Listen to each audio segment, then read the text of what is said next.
Happy Friday. What's Happy up, Friday. Josh? Missed you last week. I know. I missed you all too. It sounded like a great show though. Dude, it was so Like, fun. I got to watch it. So fun. Man, what a cool. If y'all haven't watched that one, y'all need to go back. His name's Chris. He made a iPhone app from scratch this year just using Claude Code and designed all of it only with prompts. Like he said that he did zero Figma, zero like handwriting code. Literally everything was through Claude Code. It's wild, And it looks so nice too. Like usually when you think of handwritten or usually when you think of Claude written Yeah. design code, you think When of you like prompted this into everything and my else. favorite thing about it was that he was like, nothing was like this whole idea of like a one shot. Like that's not a thing. It's like, Yeah. yes, you like try to get it as right as you can the first prompt, but like it's a whole he was talking about like just the hundreds and hundreds of conversations Yeah. that he has had with Claude just around this app. I'm like, it's absolutely wild. I think my favorite thing about like the whole conversation with him was he mentioned that like the reason why it worked so well is because he knew what he was doing. So he knew what Yes. he Yes. knew Yes. what he knew what he had to like say too. So like that Yeah. was my favorite part because that's Makes a usually what difference. people think. Well, that actually makes me think of so friend of the show, friend of mine, Rid, has a podcast called Deep Dive podcast. It's like this big design podcast where he like talks to titans of design industry and such. But on one of his recent episodes, he did a breakdown with MDS, which is he's another well-known designer. But Yeah. the whole episode was just about like how do you prompt as a designer to get things built right. And it's just kind of that exact topic, which was just like, how do you know the right things to say? Like, what are the best ways to explain design to prompts to get Yeah. what you're wanting out of it, kind of thing. It's a really good episode. Y'all should go check it out. That's awesome. Well, everyone in the chat, or those watching / listening later, let us. Well, how was your last week? So my last week was pretty crazy. But first, Will, how was the last week for you? Oh man, What'd you do? What were you up to? This week has been like busy because I've only got like 2 weeks left until Christmas break, and I took like extended Christmas break. I've got 2 whole Okay. weeks coming off at the end of the year, and then just like a couple days into January until You're like prepping. Allie goes back to school. Technically, like halfway through that week after the new year, and that's always like the weirdest days. And I always forget to take it off to where it's like, oh yeah, these 2 days I've got to work, but like everyone is home. And then one of the days, like Allie has to go back to school as a teacher, but the kids Yeah. don't go back yet. So it's just like, so this year I was just like, bump it. I'm just taking all the days off until everyone's back in school. And we're just going to have like full on extended Christmas vacation. I wish my kids were like at the age where I could just put out a giant puzzle Yeah. on like the dining room table and just have like a holiday puzzle. That was like my childhood growing up. We Okay. always had like a puzzle going on during the holidays, and if we finished one, we had the backup puzzle, but they would be like the Thousands piece. Yeah. puzzles. And my kids are not there yet, but one day they will be, and Allie will hate it because Allie hates puzzles. Really? Yeah. So this week's been busy with work, and then also, which I will talk about later, I've been making a lot of progress on the like audio Your projects project. that I've been working Yeah. on. So I'll give Yeah, some deeper updates later, but like got a lot of work time on those this week. That's been a lot of fun and kind of hit like an inflection point that I always run into with projects that we can dig into later. But what have you been up to, man? Yeah. Yeah, it's funny because like you got big project. I feel like I've had a couple of big projects. That's why I effectively named this show episode Projects, Prints, and Presents, because I was like, sounds familiar. Because That sounds good. Yeah. last week I wrapped up, no pun intended, a big project at Laravel Right. called Laravel Wrapped. Ooh. And it was so much fun, but also so much work. And that was why I wasn't there last week, because I literally, we finished actually launching, did a little bit of a live stream. And right as we were ending, Riff and Refine was starting. And then I crashed. I'd been up for days at that point. It didn't help that my personal time, like my personal life last week was also like incredibly stressful and incredibly busy. Always the It's worst. the week after Thanksgiving, week before Christmas season. Yeah, this time is just absolutely just a garbage time of year. It's like simultaneously the best and the worst because it's like things are crazy busy for like a very short period of time, and then it's like the most relaxing as well. So it's like snip, snap, snip, snap. Absolutely. Riley, how are you doing? Just put it up I there. just clicked That's it. so funny that we canceled. How was your last week, Riley? But yeah, the project for Wrapped was fantastic. Yeah. And it went really well, but it was kind of cool because it was like the first project that I kind of helped own as Hmm. the DevRel team. And we, of course, we had like this big idea, and then it turned into me learning a lot about data. I felt this was the most back end project that I have done in Yep. A bunch my of data lifetime. crunching. Yeah. Data Oh. crunching, figuring out all the edge cases of like, okay, so when do we show this? And like, when do we programmatically do this versus when do we use AI for like specific fun little Hmm. quirky prompts and stuff like that. So it was a fun, like I was like, oh, I'm an engineer. I can I do engineering stuff. I'm a real engineer. I legit, I'm a so real I boy. was legit thinking about this week. Just like these are the type of like random rabbit holes, like Yeah. having been a designer for like a lot of my career, most of my career, my entire career. I don't know why I'm like saying it that way. I literally went to college for design. So having like design be like part of my career fundamentally Yeah. always leads me to have like interesting rabbit holes that I go down. So like the one that I went down with this is like I'm seeing all these wrapped Mm, things, and it has me just thinking, and this is also kind of like a marketing type thing too, which yeah. I've just picked up from being around startups for so long. But like you can tell that there's like people who there's like raps that get shared that's like, okay. And then there's like other raps that get shared that's like people talk about them a lot more. And like some Yeah. of that is just the nature of like people are more interested in X type of thing than others. But there's also this like part of trying to do a wrapped where it's not automatically gonna be fun and useful just because you gathered a lot of data, crunched some numbers, and gave it to some people. Like what it really matters, like what numbers are you grabbing? Are the numbers interesting? And then what really made me start thinking about this was like um, the newsletter company. What's their name? Every No, not every. It's the other big one. Um, anything. I can't remember the name of the company, but they did theirs, and the way they did it was they compared Beehive. Yep, I was about to say scraping bee, but I was like, it's like got Like, bee that's a in it. different one. Yep, that's different. Yeah. Different Beehive. different company. Yes, Beehive Riley. They did their wrapped to where like your audience size, they showed you what type of like venue or space you might fill up Oh, okay. Yeah. based on your audience. And I thought that's really cool because it's like, okay, you're not just giving them like, hey, your audience size is this, or you added this many people to your email list, which is like Yeah. neat. But they said like, I think it's just like cool making that connection because the person who shared it was a buddy of mine who runs the Workspaces newsletter, and he was like, yeah, my audience could fill up Red Rocks Yeah. amphitheater in Colorado. And I'm like, oh, that's really cool. You know, like that's like something worth sharing and something worth talking about is like that visualization that they gave for them. And I was just like, that's cool.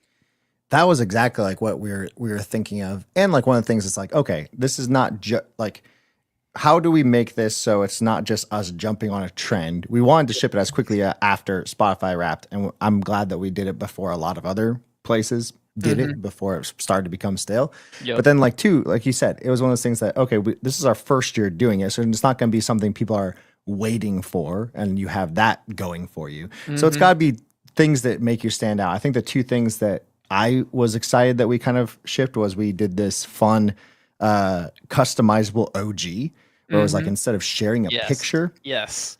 you can drag and drop little stickers onto your OG and then it generates that new OG like when you share. It was one of those things that it's completely useless if you think about it because it's like, oh, who would share it 10 different times and 10 different customizations? But it worked and that was the fun part for me. And then Absolutely. two, the kind of like you said, like there's data, you could just show people data, but then Hmm. you also have to like what is it what how does this relate to what you're doing or like relate to like we did top percentage of like you ship more than 1% of yeah Okay. there you go. Funny that you said that. You beat So everyone else. it's like cracked me up because like apparently I did a lot of Laravel PHP this year, and I don't know what was into me this day, but I Oh, was you just were like, you were I'm gonna channeling your inner like alley, I was that's what you messing did. with John, like that day about like how much Laravel he shipped, just like giving him a hard time, completely joking. And what was so funny to me about this was Florian Florian said you had no chance, and he was like 0%. You were the first. You beat everyone else, and I was like, what a scam! Employees are included, and I was just like, that's so true. Like, it's so funny how it's like, yeah, like that. It threw off probably a little bit of the data because you have like some accounts that like probably could have been like. I wonder what some people's numbers would have looked like if they hadn't factored in somebody like Florian, who clearly, because he's infra team, like had a bajillion deployments, but somehow like John was still like 1%. 1%. But like his numbers are crazy, and he was 163. Yeah, that's what I messed with him about. He's like, you were number 163 of all cloud users. I was like, couldn't even break top 100.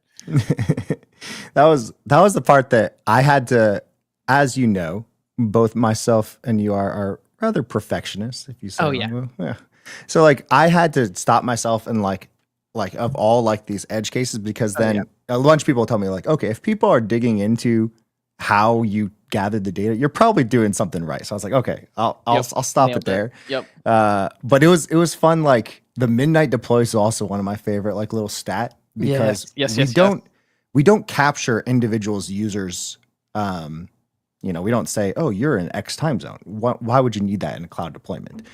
But we do say, so we capture all deployment times in UTC. So I just gathered all the UTC times by hour. So it's like, oh, you had 280 in hour 3 or whatever. Right. And then on your local browser, it like showed how many times it between like 12 and 4 a.m. kind of thing. Dude, what a fun project. It was so good. It was so good. Well, great job. You crushed it. And then I got to sleep. That was the thing. Because you were broken, literally broken. I was like, this is the most I've ever. I should have counted how many prompts and like lines of code. I probably could like look back, but the majority of the work was done last week, kind of thing. Besides a lot of the initial data stuff, like the actual display of that data was last week. All right. I want to dig into, what is really funny as I'm looked at the topics for this episode. I was like, didn't we say there's something we need to talk about? Like, we need to fight about this. I think right. And then, and then I pulled it up. And I was just like, wait a second. That was this week. Like that feels like it was an eternity ago. I think it was like after Friday. Right? Was it after the show on Friday? Last weekend. So last weekend is basically an eternity ago. Yeah, it was a whole week ago. 7 days. How you doing, Derek? By the way, glad to have you here. Yeah, how was your last week? But yeah, we said we needed to fight because I think I don't know if you're still pulling it up, but so this is the original. Wait, nope, that's not it. No. Let me find the original tweet. Did you reposted it, right? That's how we were. I did repost. There it is. All right. Yeah. So, there's the original tweet. Taylor had this like big post that was like, there's a difference between writing foundational and architectural code of a new project by hand, where you can like feel code pushing back. Like, are you getting the right patterns with the type of like code? Like, are the APIs right? Does it feel good to use, et cetera, et cetera? And like good engineers are sensitive to this. And then he was talking about how like when you use LLMs, it's very easy to like push through that feeling because you're just worried about making progress versus like getting something right, or getting it into a good shape. And then like all of this, but you had like a post on top of this, which is like thoughtfully crafted code now means going faster with LLMs during the moments that matter later. And it's a snowball effect where I don't think AI can start the push. This right here, this line, I don't think AI can start the push, was when I was like, ooh, disagree. Immediately, no, disagree. You're like, this is what we're going to fight about. And it's funny later, then I like... Throw down next Friday. And then this one is what cracked me up, is where you started adding a little analogy to it. And John was like, I've read this 3 times and I still don't understand this metaphor. All right. And then it's funny because then you're like, actually, we probably don't disagree. Yeah, no. Even though I don't think I backtracked on the analogy. I just explained it in a little bit more in depth. And that's the thing where I think that was like what my reply was to John, which was just like, is it bad that I absolutely know what he is? Oh yeah, there we go. Is it bad that I get it? And now I know we're going to be on completely the same page by the time the show comes around. So why don't you explain from like what your take is on this idea that like deep architectural, structural, or API code has to get a push from us, even though AI could take it further and faster. We've got to be the ones that start the push. And this was maybe, so I think like the impetus, well, one, this was probably like sleep deranged Josh too, but two, that was 100% when it happened for sure. But oh yeah, and I still stand by it, so I'm not like backtracking on it. Right, but right. I think two things in the last like 2 weeks kind of pushed me into saying that this is how I feel. One, being like actually like playing more music and messing around with like more MIDI and like synths than I probably have in like my whole life, and we can get to that in a little later part of the show. But a lot of like the stuff that I was doing in my personal time with 3D printing and modeling, and then also like troubleshooting like MIDI and stuff like that.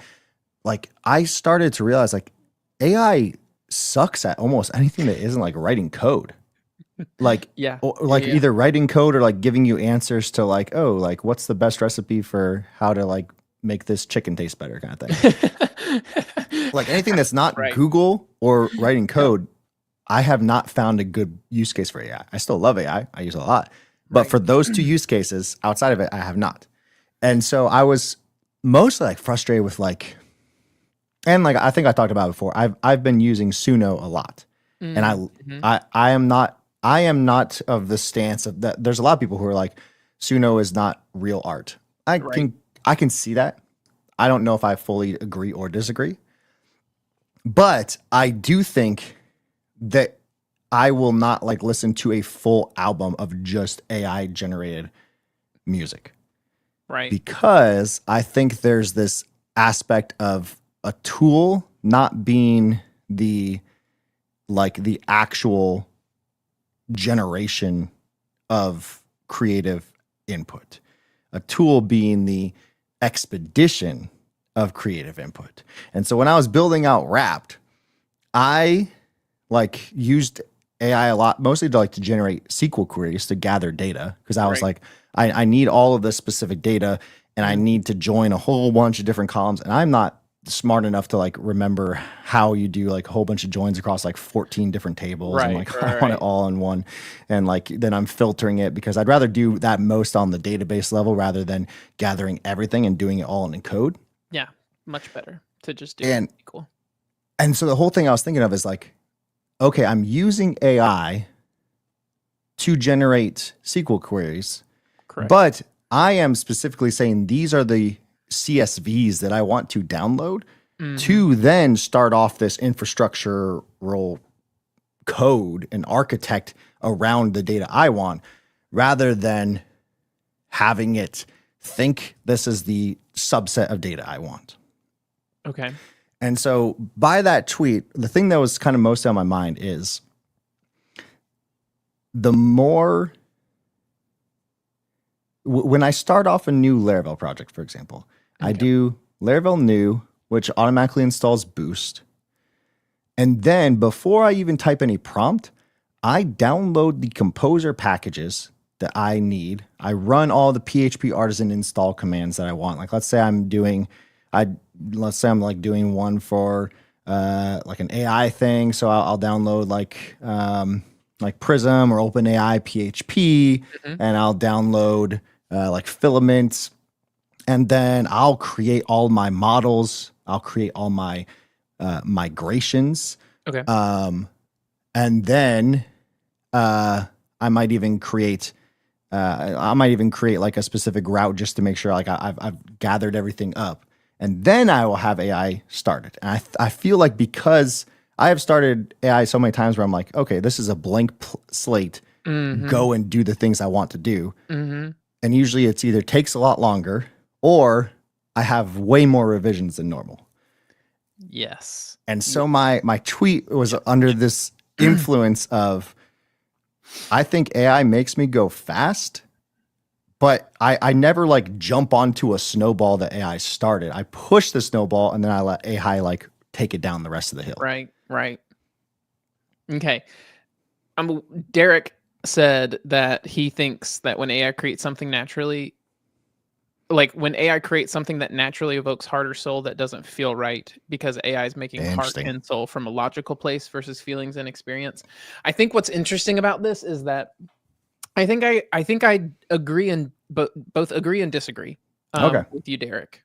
So here's where I agree with you. I do think that AI does create stuff with heart and soul, but Okay. it makes it from a logical place.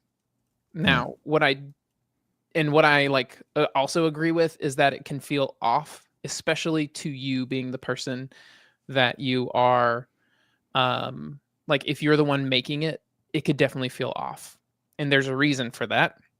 And the reason is that it's not like the heart and soul that resonates with you. Like the reason why things that you create matter to you is because it resonates with like something that you are going through or something that you feel about it. And when AI is the one doing it, even if it might be quality wise a similar output, you don't have a connection to it. And there's a Yeah. lot of and but like here's where I disagree with what you said, Derek, which is I do think that like there's probably people out there who like even if it's AI made would resonate with what AI made. The Okay. disconnect here is that the disconnect I think is that like you've built and like the people who will see your work are people who have seen your previous work. Like Hmm. people connect to you because of that resonance between you and your perspective on things, like the way that you like view the world or view work and projects and creativity. People will follow you because they resonate with that. So what feels off is that like that work that is like made resonates with like a completely different like demographic than Yeah. who the creator would normally resonate with. And that's why there's like this disconnect Hmm. between I think like AI created just like undirected AI created work um and like a creator and their audience. Like there's that disconnect because like unless the artist or creator is like heavily directing that work, it loses the heart and soul that resonated with them and with their audience before that. And I guess like that's where the piece that like I think we're on the same page, maybe we're not. Like I think the directing piece, like that definition, we think of, so if you've seen like any of like the Suno ads, usually it's like a really talented musician who is like, hey, I have this guitar riff, and he just like rips like a guitar, or if like I have this like hum, and he'll do like da da da da da da, and he'll hum it in, and then that's the initial snowball push in my mind, Mm-hmm. and Mm-hmm. then yeah, I can take that. But let's say you don't have that talent of having that kind of like what you're saying, Will, like you, if you don't have that direction to direct, I don't think it's going to have the same output. No, definitely not. All right. Now, back to what we were talking about. Also, what's up, Jeffy boy? Good to have you on. Hey, Artists, three oh, he wise. also artists bring a bit of authenticity to it. AI can feel a bit manufactured. Agreed. Agreed. It's like too clean.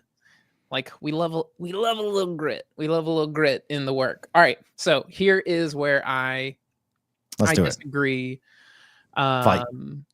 with what you say, Josh. And the way I read your metaphor, this is how I read your metaphor and then Okay. like decided to agree with you. So you said that AI can help create the snow that you use to make the snowball to then get Hmm. like you had this like let me further the metaphor to where we both agree, where it's like AI can help with the amount of resources you have available Yep. to form that initial idea.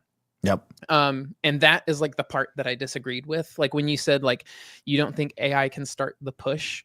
Okay. I do think you can, and I read that initially as saying the wind beneath your wings. I love that. Yes.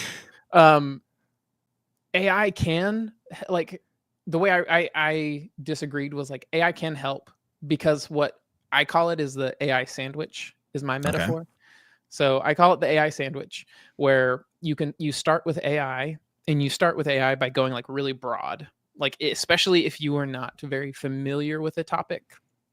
Then like AI helps you get like fully ingrained into the domain. So like for instance, with the stuff that I've been doing lately with all the audio work, I knew nothing other than like I knew some music theory. You know, I've been musical throughout my life. I was in band a little bit when I was younger. I know how to like lead singing at church, that kind of stuff. So like I understand music, you know, but I don't understand I don't understand like music production, and I Okay. don't understand like I don't remember all of like chord progressions and like scales and like how all of that works together, not Yeah. to mention all the different pieces that go into like producing music. And so like AI is like the start of the sandwich, the base, because like I use it at the start of any process to like gather every resource, every piece of domain knowledge that I need to be able, like you said, to like start the snowball to begin with. Yeah. Um, and so that's like I always start with AI unless it's like something I'm like a domain expert on, which is like with how much different work I can do now, it is rare that I'm starting on something that I'm like a complete expert on these days. I'm always exploring new things because I can now, because it's so fun. And then then the middle of the sandwich is that part that we talked about where it's like, okay, now that I've gathered all the resources, I'm going to create the initial seed. Like I'm going to form the idea. I'm going to like take this and like you said, start the momentum on the direction I want to take this. Because like, yes, we've gathered a whole lot of research. We've gathered a whole lot of ideas. If I just said, make a cool audio thing, who knows what would come out? Yeah. You know, like, but I say like very specific things for like, oh, hey, I want to create like with like the one I showed last week. Like I want to have like some kind of like UI that can demonstrate what an envelope is and how an envelope works, and allow me to edit the settings for those. And then AI can take that seed, that idea of like what I'm wanting after exploring broadly. And then, like you said, AI can add the momentum on like getting that to become a reality sooner rather than later. Josh, why don't you take a stab at this one? What makes you a domain expert? I read this as like a super sarcastic question. What makes you a domain expert? Yeah, like you're not a domain expert in anything. Knowing Jeff, that probably was what he was thinking of. He's probably like, No, but I think like to answer like the domain expert question and to bring it full circle in a lot of ways, I think that initial push in my mind is like the domain expert. For example, I could not have AI, like you said, like with whether it's code or music, I cannot just be like, hey, build this cool SaaS. Build a cool SaaS that makes me $1 million. I can't do that. I wish I could. That'd be awesome. But if you prompted that question 5,000 times, would they finally build one? That didn't make me $1,000. Try again. try again. So I think like the domain expert becomes, I know what I want. I know what I want, and so therefore I am taking the resources given to me and molding them and crafting them into the prompt snowball that I actually want, or like the initial starting point that I initially want. So I think the domain expert piece is like when you've failed and started again, and you know without a doubt, like, this is exactly how I would do this, so that if you were to take AI away, I think you would probably still get to the same output. If I took AI away, I could probably still get to the level that we did for Wrapped, but I would have had to start like 2.5 months ago, I think, instead of last week. Right. Okay. I think that makes you opinionated, and experienced. I think domain expert is like I've done this for years, and I take that back. I think you are also right. I think that I think if you take AI away and you still know exactly what you want to do, I don't know if I'd call you a domain expert, but I would say that you are capable. you understand the domain. But would we No. have the pop that is the Bethany popcorn song without AI? That's oh my goodness. We need to know what the Bethany popcorn song is. We're putting a pin in that, and we're gonna bring that up. Gonna bring it back up. I think that there's like a difference between like being able to implement something without AI and being a domain expert. I think, to answer your question, Jeff, in my opinion, I think domain expert, when I say if I'm the domain expert in something, I mean, like, I don't need to go out and research anything. I've been a user of X thing for so long that, like, I understand the exact problem and how to solve it, including all of the like edge cases and things that might come up, without needing to consult external sources, I think is what makes me a domain expert. I think now, with that, this question of would that make you an expert or the right customer? Yeah. Like, Jeff, I don't know, man. That's a tough just bring all hard questions. But I think like to Jeff's point, like, that is AI a domain expert. I think I would say it gives you the tools to become a domain expert. Right. So it's like Will, you might not know, you didn't know how to create a DAW in a browser, for example. Correct. But you knew how to create a stuff in the browser interface, right? that could then be the 90% output needed to do it. And so you used AI to become an expert in that. So I think like it's one of those things where, like, I think AI is not a domain expert, but being a domain expert isn't necessarily knowledge or experience, but it's the knowledge to the path of it, maybe. So it's like, you can't, I feel like someone who does not know code cannot get the same output as someone who does know code with AI. Right. Agreed. Because there is that level of domain and experience. Yeah. I think expertise is like a mix of knowledge and experience doing something. I don't think AI is a domain expert on anything. I think it is just an extremely good piece of interactive reference material for a human to become a domain expert on something, because like an AI doesn't have opinions, and AI has the most logical result. Like, we'll go back to what was said earlier. You know, like, AI is coming at something from like, what is the most statistically likely answer to what is being asked right now. But like, domain expertise is like, even if this doesn't seem logical or doesn't seem right, I've done this long enough to know that these are the right opinions and answers to these questions, even if it defies like what the most expected or statistically likely answer is. Does that help, Jeff? Does that make any sense? Do you have follow-up questions? Because that was like those are some really good, deep questions, Jeff. All right, now welcome to Riff and Refine, the what philosophical. Is the Bethany popcorn song? So like I I like Suno, and I have it on my phone. Okay. And it's just to clarify, Suno, is that like a music generation, like an AI app kind of thing where it generates audio for you? Yep. So Suno is a music AI generation app where you can technically prompt, and it you can tweak the level of prompt. You could say like, make me a catchy song about bananas.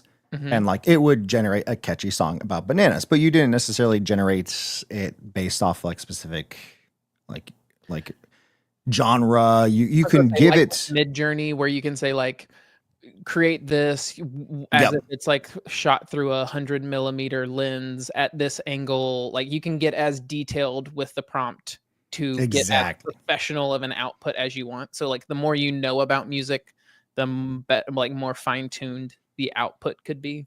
Exactly. Gotcha. And so for this one in question, for those who don't know in the chat, this is my wife who's asking this question, or or sharing, I should say. And there's this Bethany, my daughter Bethany. I was like, hey, let me just. I'm like literally typing out lyrics of like, this is things that she likes. She likes to eat a lot of food, and she always says no, and she doesn't like to take naps right now.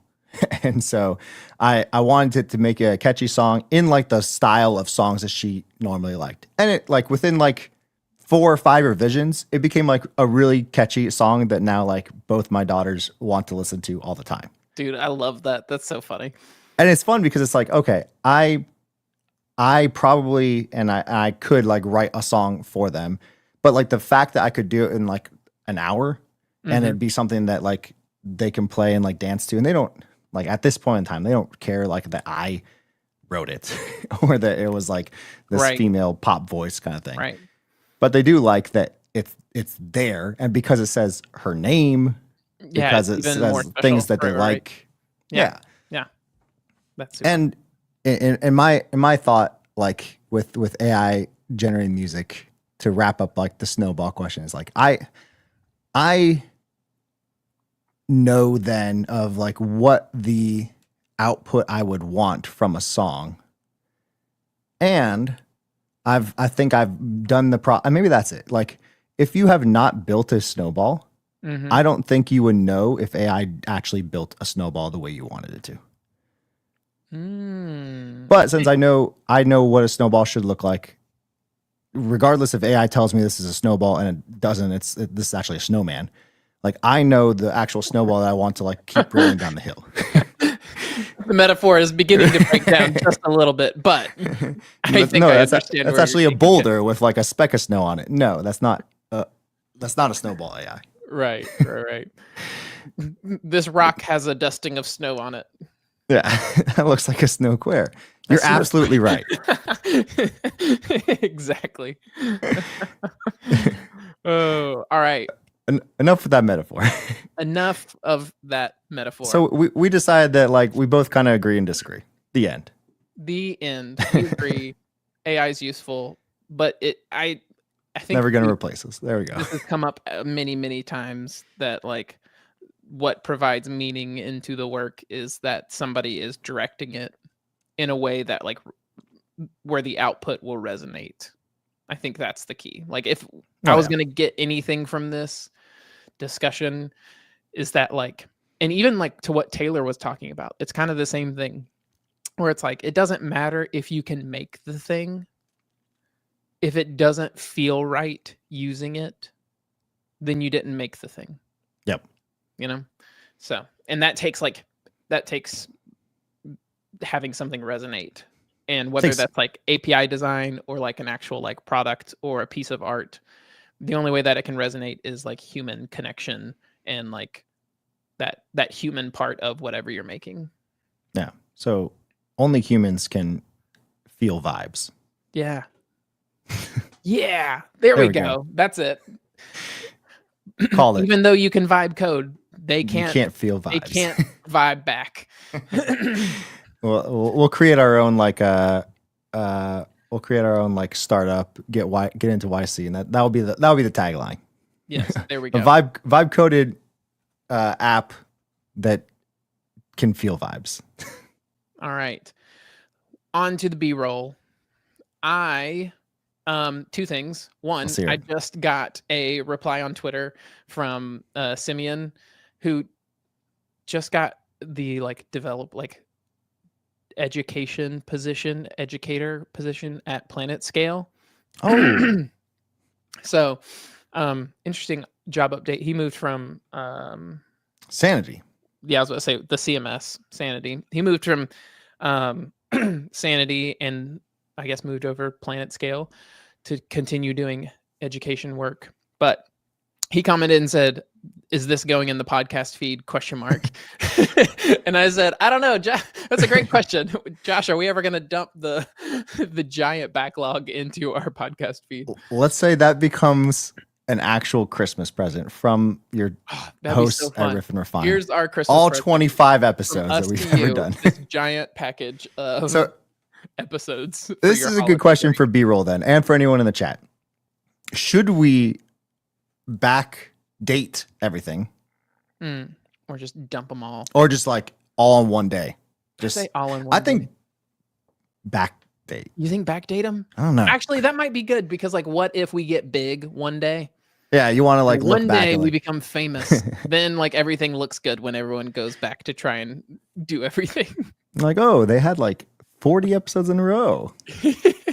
Wow, what happened today? What a marathon. Actually, never mind. We should dump them all on the same day. That's like a good lore. I like, if there's one thing that I love about like any project or any community or anything that you do, it's like I love the lore of something. Yeah. You know, like break some rules, make interesting stories so that like there's some meaning behind it. All right. All in one day, Christmas Day.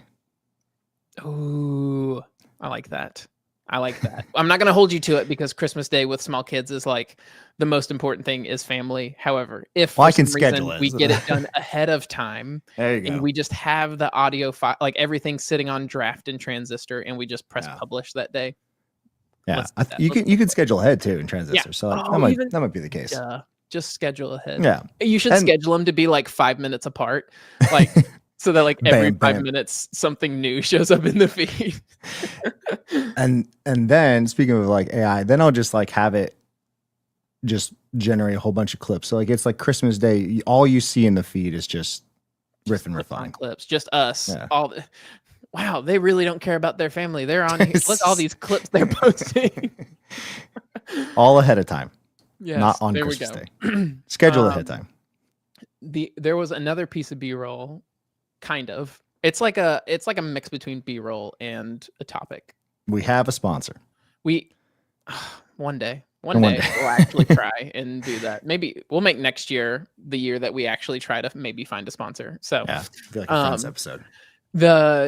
I was listening to the most recent maybe it was probably not the most recent by the time people are listening to this, but a recent episode of Colin and Samir.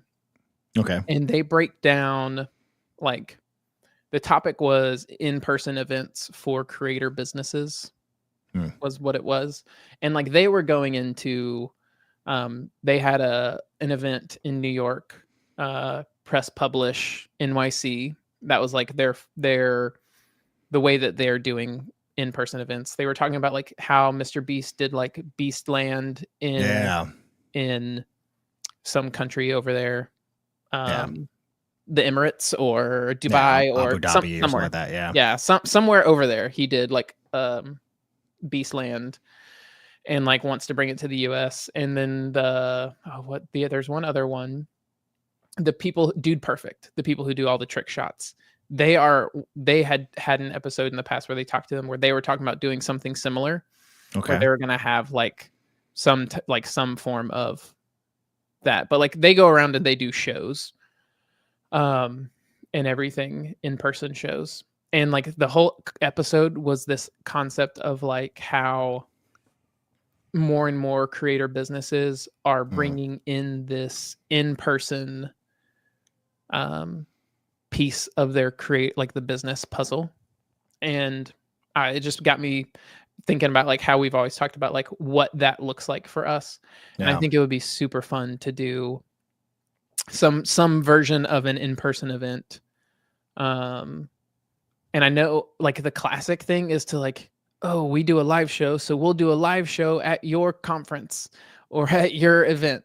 And that's too overdone. It's overdone. It's not riffed enough.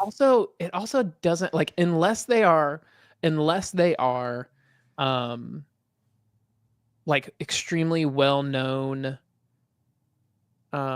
like interviewers, like for example, the Acquired boys, they had like an acquired event where like that was the whole event, was that they just did their interview thing and history thing with like big tech CEOs, and like that was Okay. like, and they like sold out a giant event. But like it's less interesting if it's like this podcast showed up to this related conference and they just talked on the mics as like for like half an hour or an hour or so or something like that.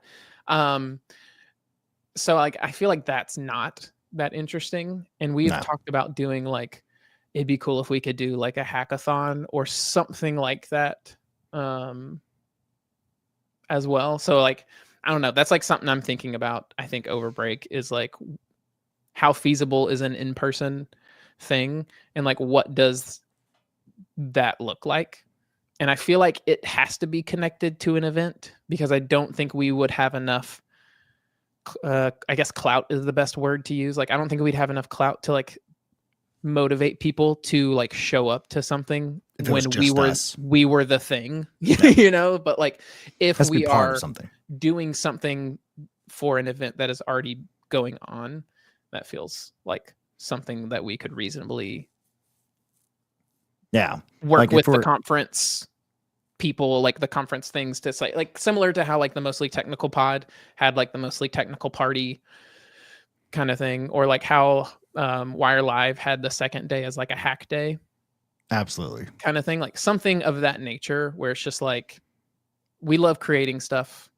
Like that's the whole point of the show. Like if you are interested in any type of creation, like we talk about it and we love exploring it. So like it'd be really cool to maybe not even do like a hackathon, but like some kind of different name for it, like some kind of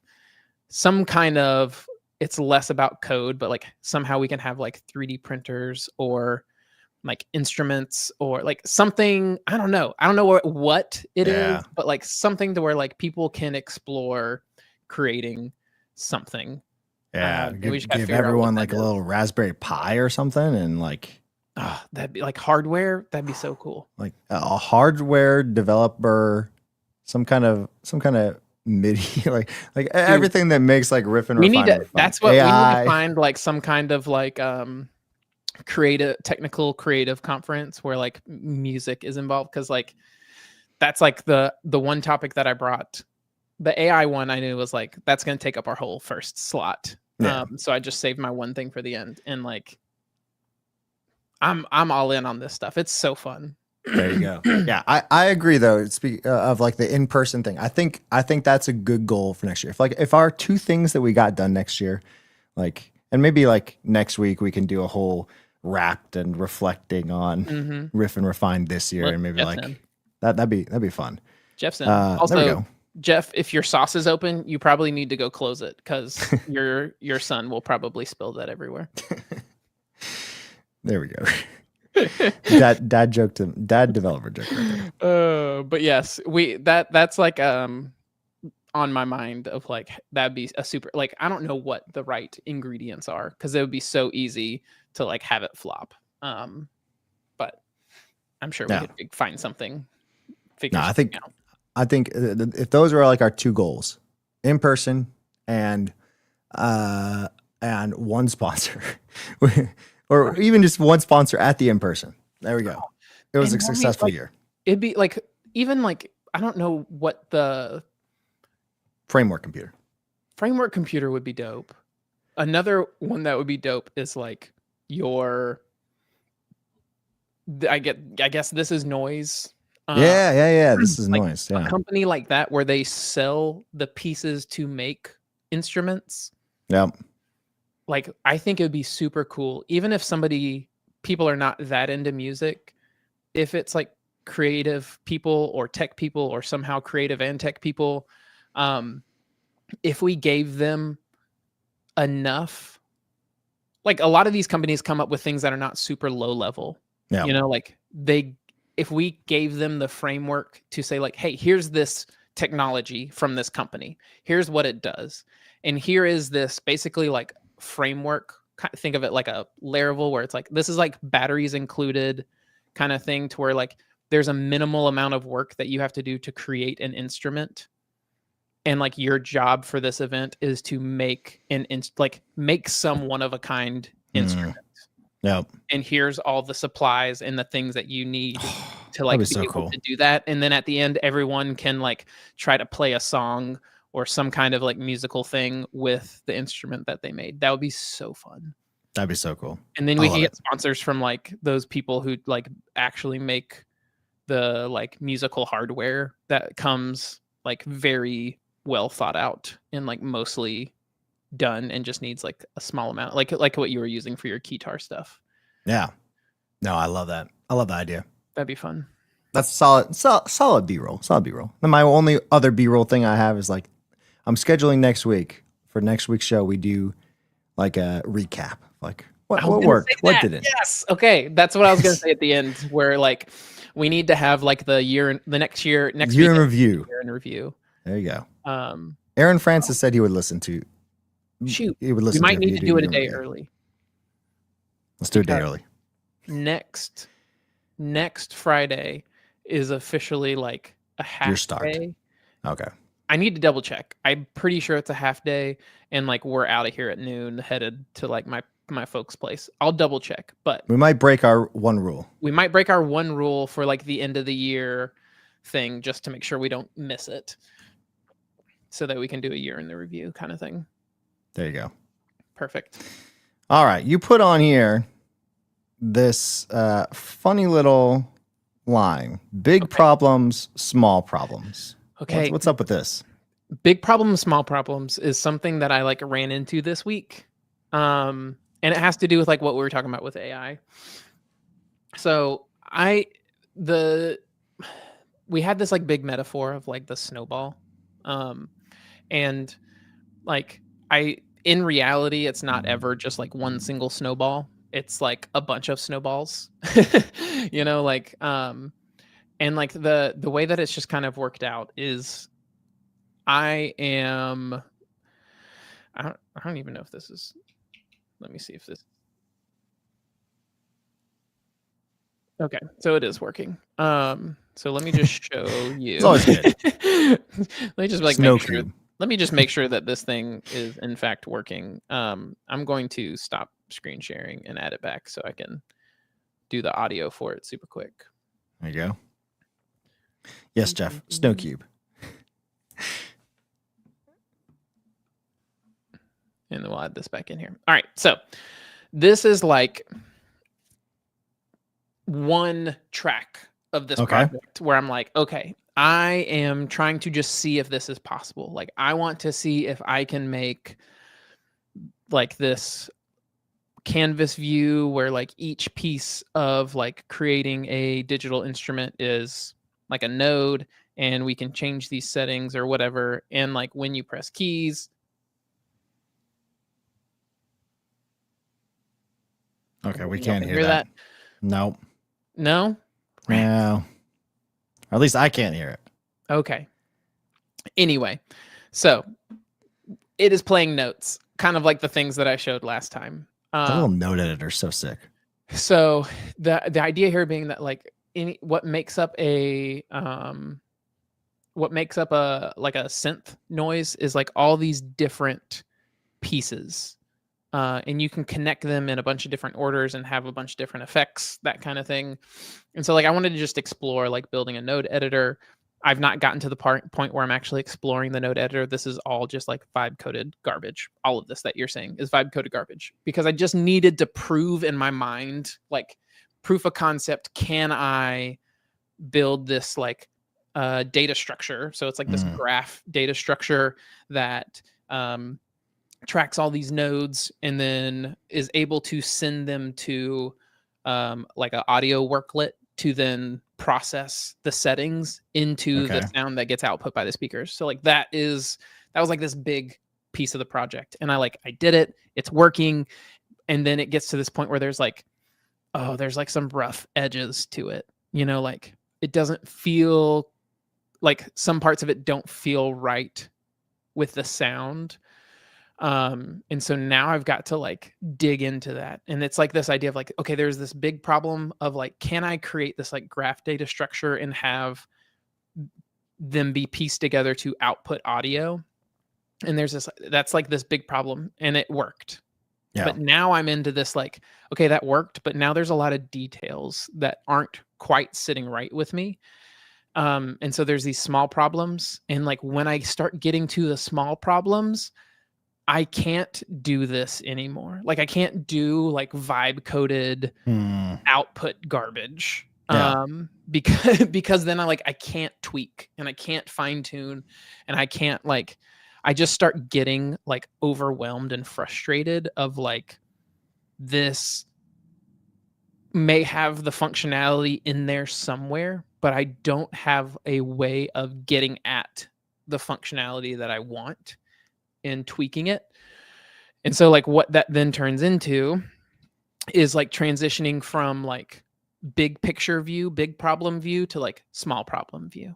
And like when I move to like small problem view, it's like, okay, now that I know that this concept as an idea works, I'm going to like go in and start like isolating pieces and like fine tuning them the way that I want them to work or the way I want them to like be designed and have like the functionality.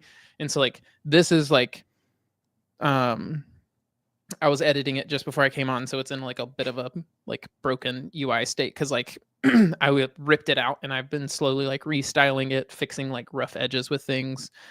But I have made this like timeline view where like this is focused only on timeline. It can't play music. It doesn't have it doesn't even have like the time signature thing moving across it yet. You know, like this is where I then say, okay, don't give me this giant fully thought out thing.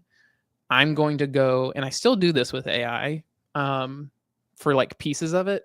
I go like, this is where I like start breaking to like tiny details where it's like, okay, I have only been focused on this like very first part where I can like, I just have changed this so like you can't actually see it anymore. But like there's this like tiny little window here, and that window represents like what is being shown here. And like this is like a beat timeline, like it's based on beats. So you can see here, this is like the 7th bar, beat number 2. Yeah. And that comes in at 12 seconds kind of thing. And so like this is the full timeline of the track is represented at the top, but this is like the zoomed in view. You can change like how much of it is showing if you're more familiar with probably video editing. So like that's what makes sense as you're seeing it. It's like, oh, it's very similar to like a video editing timeline. But like this concept of a timeline, like what do I want my timeline to look like? How do I want it to work? What is the UX for it? LOL, is this domain expert stuff? Like, yes, like this is where I'm starting to get into being like, okay, I know something works. And now I know that like this giant project isn't feeling good anymore. So now it's time to become a like expert on timelines. And then when I perfect the timeline, I now know that this piece of it works exactly the way I want to. And I can bring that back in because like one of the big frustrating pieces of this is like, okay, I want to be able to start like putting chords in. Like I have been making an instrument of some variety. I want to be able to have chords that are not just me pressing keys, but I can set a loop to play chords and I can like change parameters and hear like the difference in an ongoing sound as they're looping. Yeah. And like, as I started trying to figure out how that would even work, that's when I was like, oh, I can't do it. Like, let me like perfect this timeline piece of it.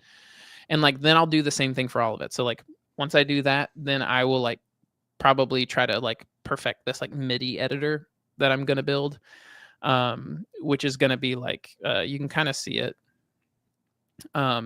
here, which is like, this is very bad and very incorrect. This left side is going to look like piano keys, and it's going to allow me to like play like MIDI notes and put them on a grid so that when you like play up here, like it actually plays kind of like it works. Like I know it works now, but it's not right. Like I can't really like, when I drag these around, they like copy themselves sometimes. Like the touch sensitivity is really off. yeah, like it just like randomly adds extra nodes in there. Like all of this is just not fine tuned, Yeah. and it makes it like I can't.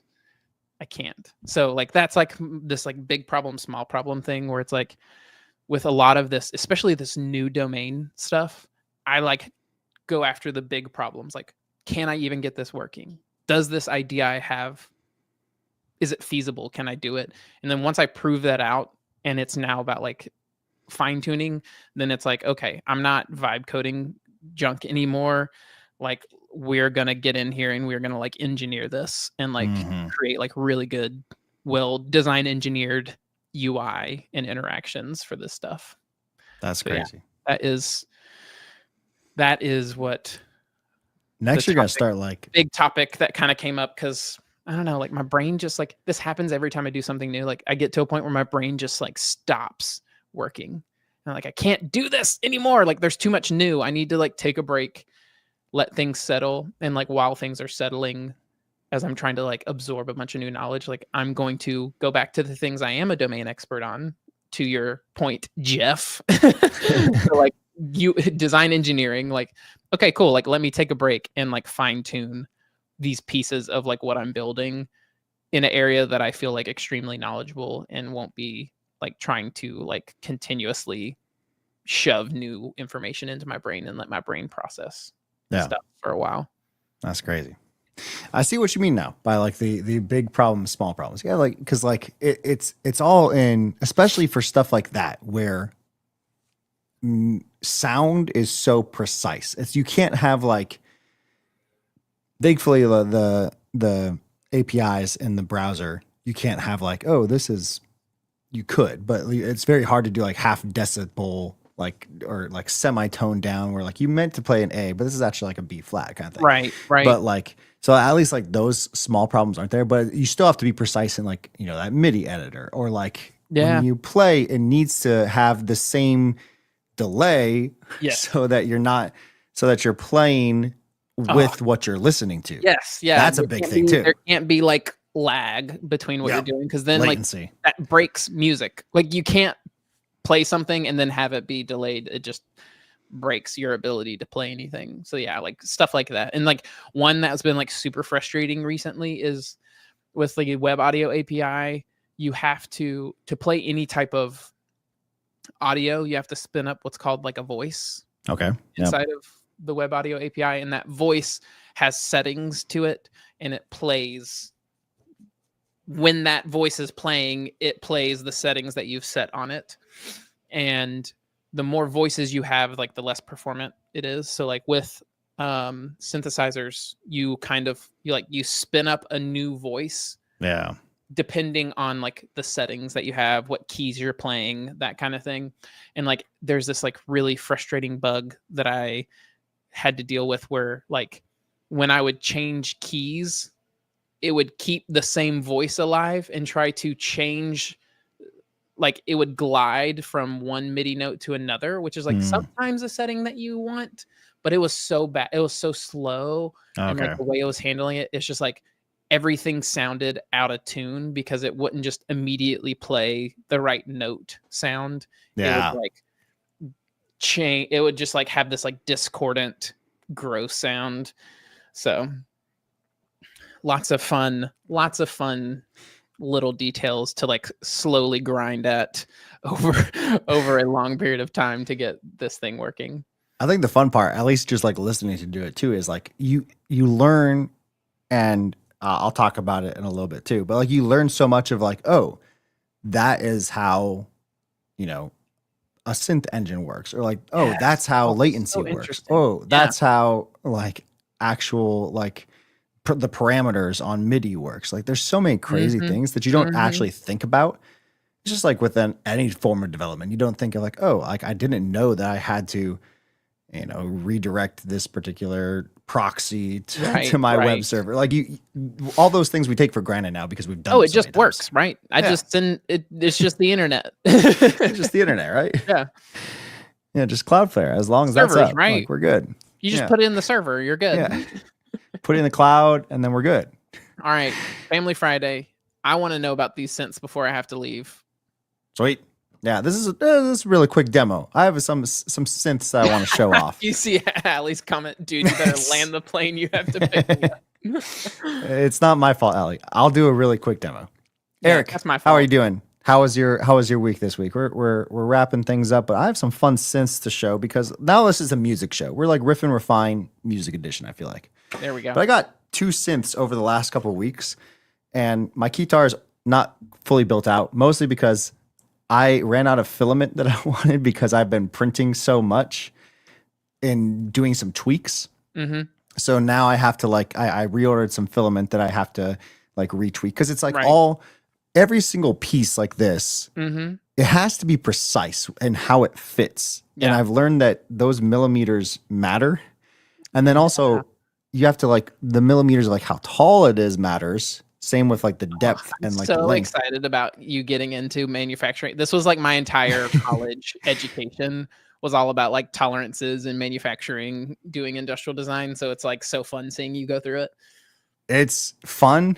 And I've realized like I don't think I have the patience. I'm having like a lot of people that I know like help me out within like Right. the actual, like this isn't gonna print well, so we're gonna have to chop it up and do it here. Like Mhm. I've all of that like trial and error has been, and one of the reasons AI sucks. AI sucks at this.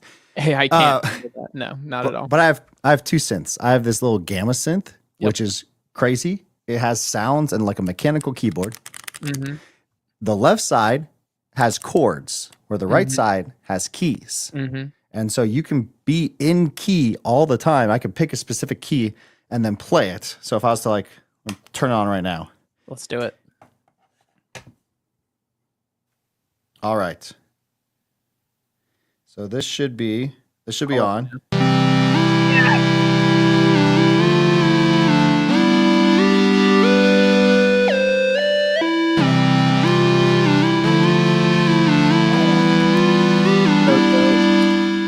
It's crazy how like So fun. it's fun, You're and then just my vibing. kids love playing it too because it doesn't sound bad. It literally can't sound bad. They have engineered it in a way to where like you can't mess it up.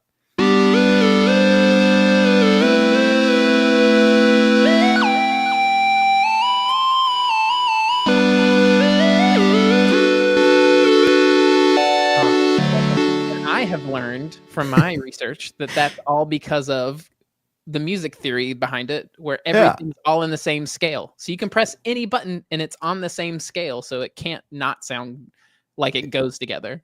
Yeah, it's hard to see, but in this little screen, if I was to change this, it changes different keys. And then each little note is like, because there's 7 notes in a diatonic major scale. So like if this was A major, then each one would be A major, B minor, C sharp minor, D major, E major, F sharp minor, and G sharp D minor, diminished.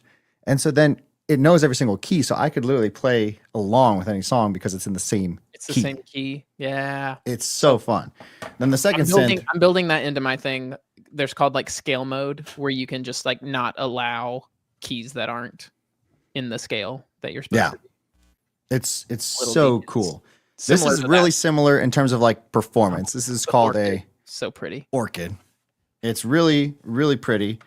And it has like nicer sounds, I think, in a lot of ways. Right. I'm turning it on. Let's see how loud this is. Sounds good.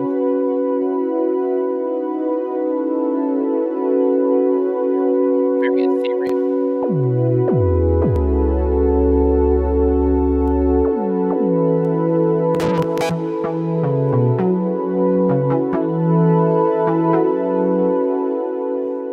It's so fun. So fun. I need to get one of those. I want to get the one from This Is Noise, the first one you showed. I like if I was only getting one, I would think this one is just more fun to play around with. The parameters, like the noises aren't as you can still tweak literally every single setting, like in envelopes, parameters, oscillators, that kind of thing. Yep. And then it's also a MIDI controller. So I can have just like Put it to the computer. yeah, and make any noise. The Orchid definitely has a lot of nicer presets, but this one, it just feels better. And it's a little bit more portable. It has a little carrying case, and like it feels fun it has a little microphone too, or a speaker. So you can just play it wherever you're at. You don't have to Yeah. have headphones. But yeah, that has been my muse and part of my keytar. So now Yeah. when my official keytar is actually built out, it will literally be, I could play 4 different sounds Mm-hmm. within one thing. Because you can split Because- the keyboard up. Because I have this piece, Oh, I yeah. have 2 keyboard controllers Mm-hmm. that each have their own sound, and then I have a third grid controller that I can play with my left hand. Sick. Dude, that's going to be so cool. All right. What are you up to next week? Well, let's wrap it up so Allie does not get mad 'cause I'm late. Yeah, let's wrap it up so Allie doesn't get mad at you. And apparently my wife says I'm the modern day Ross Geller, Who's Ross Geller? like in Friends. Oh. LOL. Hello. Because he like plays like synths. He's like, hey, listen to this. Not up to but date yeah. on my friends trivia. Next week, nothing too crazy. My daughter this week had her tonsils taken out, so it's been like Oh, yeah. nursing her back to health in a lot of ways. And so Nothing worse than seeing your kid have to go through surgery. Like, I can have anything happen to me, and I'm like, I don't care, it'll be fine. But the second my kid has to go through anything, I'm like, oh no, their poor heart, the sweet heart. dear. yeah. So it's been a wild ride. But next week I think is mostly just finishing up stuff at work. Got like some performance review, that kind of year, that kind of week, I should say. And hopefully making more progress on everything else print wise, I should say. Yes. What about you? What's up next week? Next week, I'm wrapping up the last bit of work before I go on break, and I'm going to spend some time working on the details. Like, at this point, I'm not going to be trying to build anything new. I'm just going to be polishing and trying to like get the feel for like the different pieces. Yeah. And like while I'm doing this, it's like helping me kind of figure out like what pieces are interesting for a talk, like a conference talk. Because it's very much like I'll be talking at developer conferences, so it's like what's the right balance of like here's this interesting music thing and here's this interesting like tech thing, the developer, like the part that's like implementation. So I'm Okay. like trying to like think through what will make an interesting talk with all the stuff that I'm building, even for people who are not like super into music. Yeah. I love it. That's what I've been up to.